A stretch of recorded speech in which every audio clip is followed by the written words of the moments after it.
Eu sou Renata Falzoni, estou candidata a deputada estadual pelo PSB e meu número é 40400 na cabeça.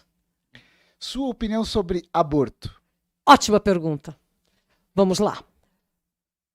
A primeira pergunta tem que ser por que que uma mulher, criança, adolescente busca um aborto? Ela foi violentada, ela foi estuprada, ela foi abusada. Então, assim, para você questionar o aborto, a gente tem que questionar como que uma criança, uma adolescente, uma mulher chega a uma gravidez indesejada. Imaginar que uma criança de 11, 12 anos, ela está apta a ter uma criança, é, é uma aberração. Como que a gente pode imaginar a cultura de estupro desse país, aonde quem engravidou, quem estuprou, não assume a decorrência dessa violência? Então, a minha opinião sobre o aborto é: a gente tem que perguntar como que a gente vai fazer com que as pessoas não precisem pensar no aborto. Estuprador merece pena de morte? Pena de morte ninguém merece. Agora, estuprador não pode estar solto. A cultura do estuprador não pode estar solto. Eu ouvi um político brasileiro falar: estuprar, vai lá, né? Mas matar? Então você vê, isso são coisas que a gente tem que combater da mesma forma que a gente combate violência, violência contra a mulher, violência racista, machista, de qualquer outra ordem. A gente é intolerável, é tolerância zero na cultura do estupro e da violência de qualquer ordem contra mulheres, que são as maiores vítimas, ou qualquer criança, independente do sexo, ou qualquer ser humano, independente do sexo. Trans no esporte? Trans no esporte é outra pergunta complicada. Assim, trans, legal.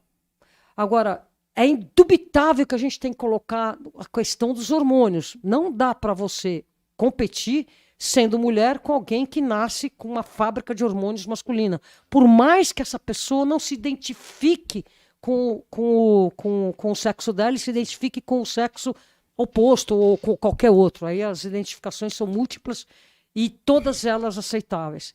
Então, assim, a minha opinião é que a gente tem que realmente pensar, porque não é justo uma pessoa competir com hormônios masculinos de igualdade se você não tem a fábrica desses hormônios masculinos. Agora, não significa você não incluir no esporte, você não criar categorias, você não fazer soluções.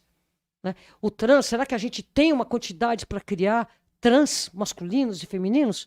Talvez sim, por que não? Como que a gente vai criar isso? A gente vai criar criando. Por exemplo, por que o ciclismo feminino para categorias mais idosos não emplaca? Porque não tem a categoria. Você não cria, você não promove, você não faz acontecer. Então, eu acredito que a gente possa estudar, questionar. Não sou estudiosa, mas a gente tem que questionar, estudar e incluir, sim, todos os trans, eventualmente competindo trans que nasceram com hormônios masculinos, com nasceram. Não sou eu que vou determinar as regras, mas a inclusão tem que acontecer e a competição tem que ser justa. O Linguagem neutra? que é isso? Aquela que fala todes. Ah, eu preciso aprender um pouco sobre isso, mas é muito importante a gente entender para que serve isso. Serve isso para você atender todas as identificações. E eu mesma aprendo todos os santos dias. E é isso mesmo. Eu não reclamo de ter, tem que ter mais isso. Ótimo. Venha mais letrinhas no LGBTQIA+, o abecedário inteiro. Mas não é só falar a letra, é entender o que significa cada letra e eu, com uma pessoa de mais idade, entender todas as nuances. E eu estou aqui aberta para aprender. Então, linguagem neutra não me incomoda. Eu queria entender mais e mais e mais qual é o espectro de pessoas que estão dentro daquilo que se entende da abrangência das identidades. O mundo, a população mundial precisa ser diminuída? Você acha que existem políticas para diminuir a população mundial, não? Desde que não seja discriminatório, né? Porque você imaginar que você vai acontecer o que já aconteceu no Brasil, que foi castração involuntária de mulheres de baixa renda, isso é crime. Isso é crime. Então, assim, se você vai controlar o que aconteceu, por exemplo, nos países asiáticos como a China, eu vivenciei uma enorme população masculina, muita violência, e os chineses indo buscar coreanas para casar porque não tinha população feminina. Isso é um desequilíbrio muito grande. Agora, os fins Existe uma finitude de recursos no mundo. Então, assim, não estou dizendo matar e nem discriminar e falar vai nascer tal categoria e não vai nascer a outra. Tudo isso tem que ser muito estudado, porque quando você fala em controle de natalidade, já me vem aquelas coisas horrorosas feitas pelos nazistas e coisas assim. Tá louco. A gente tem que tomar muito cuidado. Quem é que pode nascer, quem é que não pode nascer. Entendeu? Agora, sim, existe uma finitude da população, do quanto que o mundo comporta. pode estar sustentavelmente alimentando e extraindo as nossas riquezas. Agora, que a gente tem riquezas para serem bem distribuídas e comida para todo mundo, a gente tem. E só que a gente não explora o planeta de forma sustentável. Acho que a gente tem que cuidar mais disso do que pensar realmente na população. Praticamente já responde a próxima, que é o aquecimento global e mudanças climáticas são consequências das ações humanas. Desculpe? Aquecimento global e mudanças climáticas são consequências das ações humanas. Para você. Totalmente humanas, e eu somo muito humanas testosterona, né? Os homens. Se você imaginar a maneira como o sexo masculino lida com as suas riquezas, com as suas cuida pouco, né? A coisa não quer dizer que todas as mulheres sejam sustentáveis, não estou dizendo isso. Estou dizendo que quando a gente promover uma equidade de representatividade, mais mulheres tomando rédeas, elas cuidam mais da vida, e isso vai influenciar sim na sustentabilidade como um todo. Mas focando na sua pergunta, as mudanças climáticas, elas são um enorme problema. Não é que vai acontecer, já está acontecendo. A gente tem uma cadeia negacionista muito bem financiada por indústrias automobilísticas, indústrias que são completamente insustentáveis, que insistem em dizer que o aquecimento global não existe, que tudo isso é invenção da esquerda, da direita, dos altos, dos baixos, e ficam colocando a responsabilidade longe daquela que é a delas, que eles não querem assumir. Então nós temos, sim, eu não tenho um olhar otimista em relação a isso. Eu vejo que quem vai recuperar esse mundo depois de uma cataclisma vai ser as mulheres. Já ouviu falar na teoria de Milankovitch? Não. Depois você dá uma olhada. Vamos continuar. Desculpe a minha ignorância. Não. É porque é mais informação. Né? Próxima. Cracolândia. Ixi. Olha, atualmente, tem Cracolândia. Vamos falar, em vez de Cracolândia, vamos falar da dependência química. É um problema enorme que necessita um olhar de muito acolhimento, um olhar que eu entendo que as mulheres podem tomar muito mais mão disso por causa do olhar de acolhimento para isso. Hoje você vê na cidade de São Paulo assim, o que eram os moradores de rua que estavam presos a drogas químicas pesadas. Eram pessoas que em algum momento da vida tiveram algum problema pessoal e que foram para as ruas e que acabaram muito prejudicados pelo alcoolismo e pelas drogas químicas. Hoje em dia, a cidade de São Paulo, o espaço público está ocupado por famílias inteiras que trocaram suas habitações pela rua para poder comer. E elas estão do lado dessa mesma população em dependência química. E não vejo nenhuma política pública de acolhimento, de entendimento, e eu vejo que dentro de uma situação de risco de rua, de famílias inteiras, é um imã para ir para o alcoolismo, para ir para as drogas químicas, porque está tudo lá. E quem está na rua sabe muito bem que tem um interesse muito claro do crime organizado de que isso continue. Então você tem toda uma cadeia econômica, como é que é? Não é criminosa, né?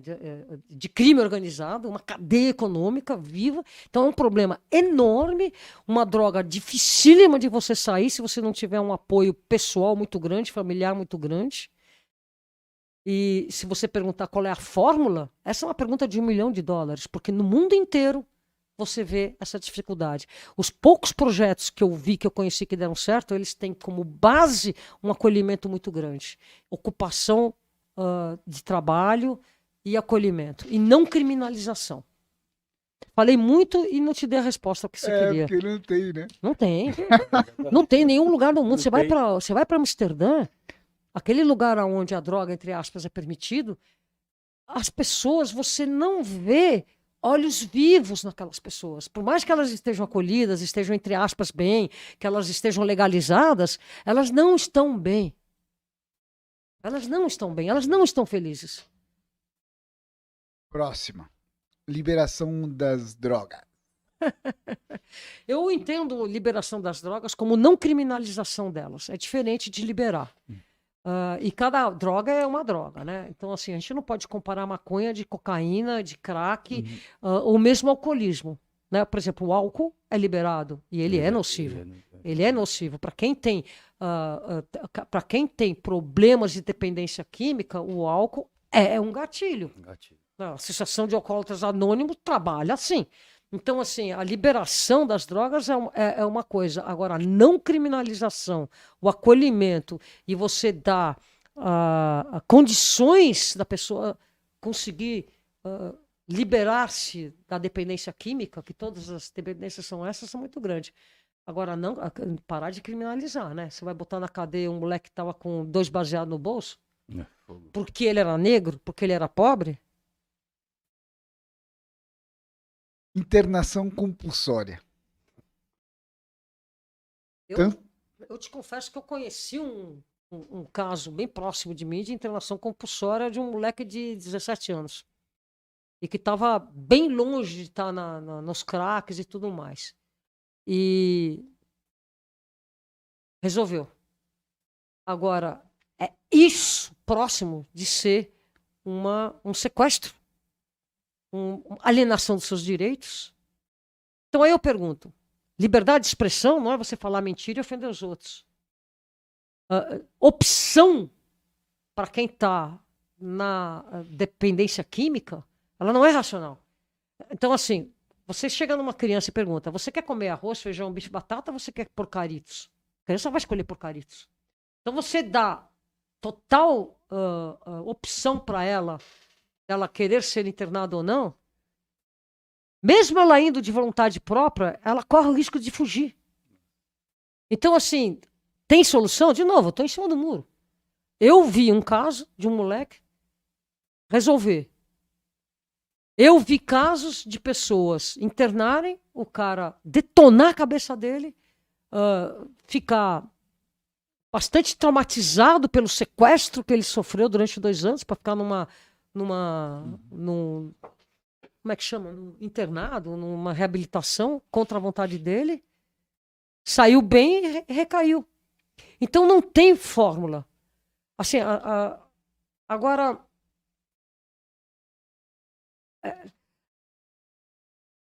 quem tem tendências a cair em dependência química é uma coisa genética. O cara, se ele tem essa tendência, ele tem que se cuidar. Ele tem que querer não cair nisso. Agora, todo o ambiente que a gente vive lhe chama para a dependência química, né? E tá em qualquer família, viu? Não é uma atribuição de quem tá na rua.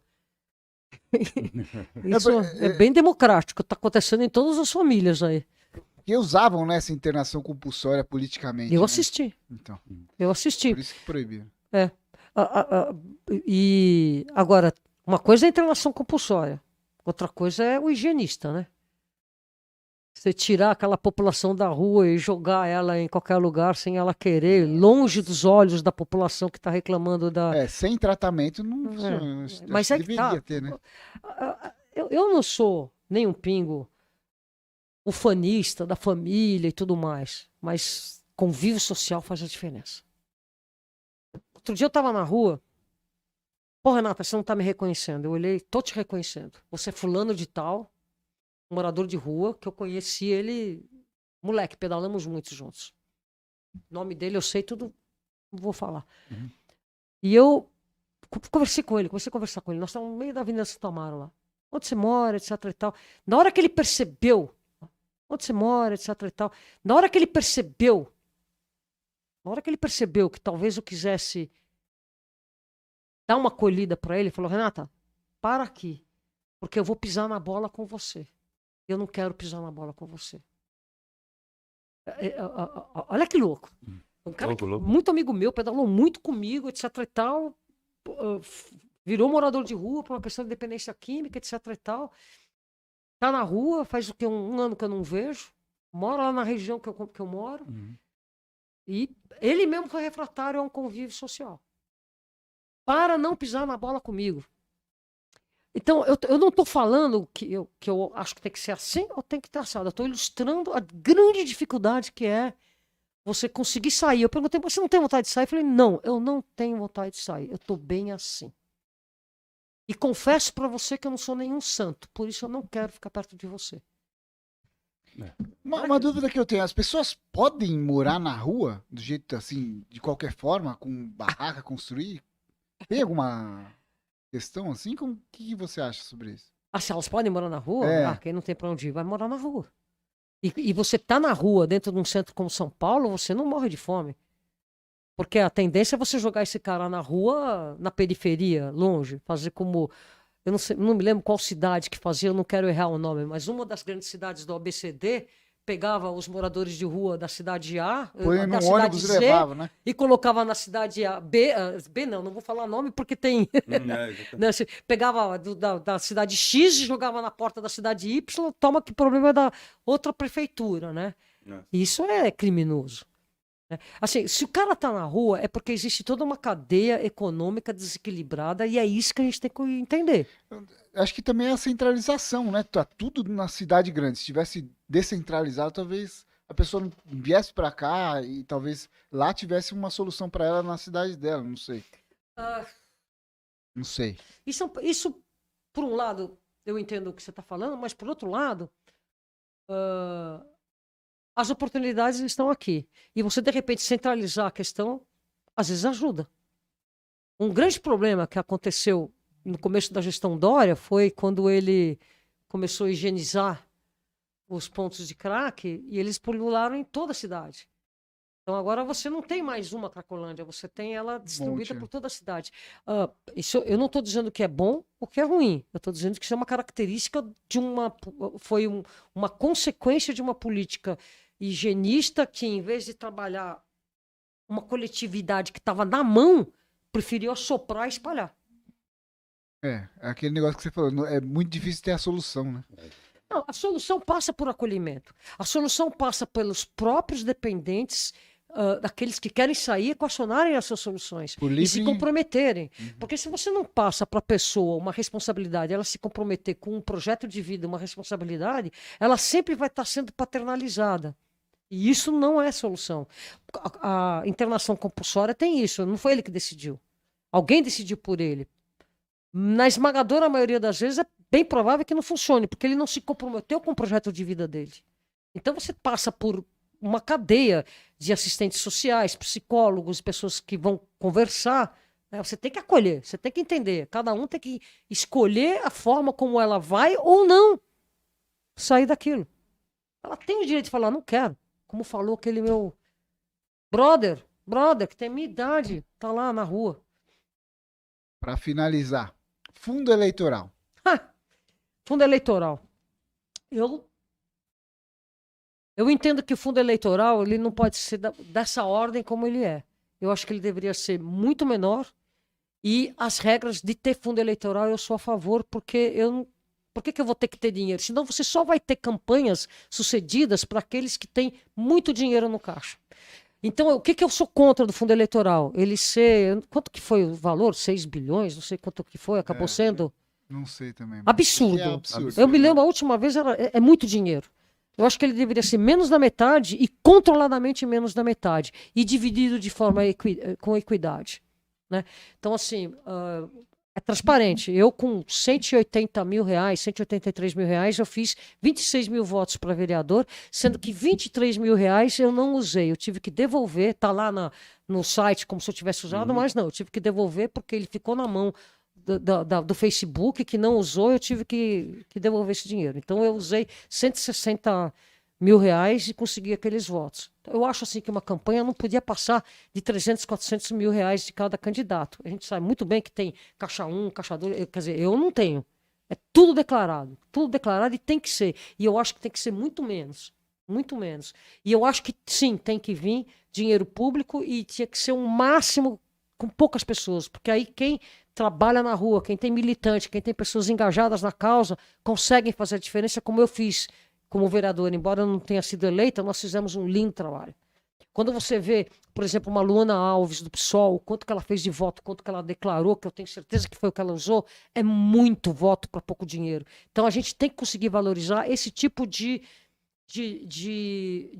movimentação social, no sentido de eleger um representante que acredita ser fidedigno. Porque é muito fácil você, com muito dinheiro, comprar voto, fazer da maneira errada. Né? Eu sigo a risca e tenho certeza que eu vou me machucar por isso, porque já senti os dentes rangerem daqueles que não seguem a risca. E o fundo eleitoral é uma forma de equilibrar o jogo, né? Senão, mas ele é desequilibrado, porque mesmo dentro dos partidos, eu não vou acusar dedos de fulano, ciclano, beltrano, mas assim, ser cota é complicado, porque também tem que vir dinheiro de cota para as mulheres, no caso.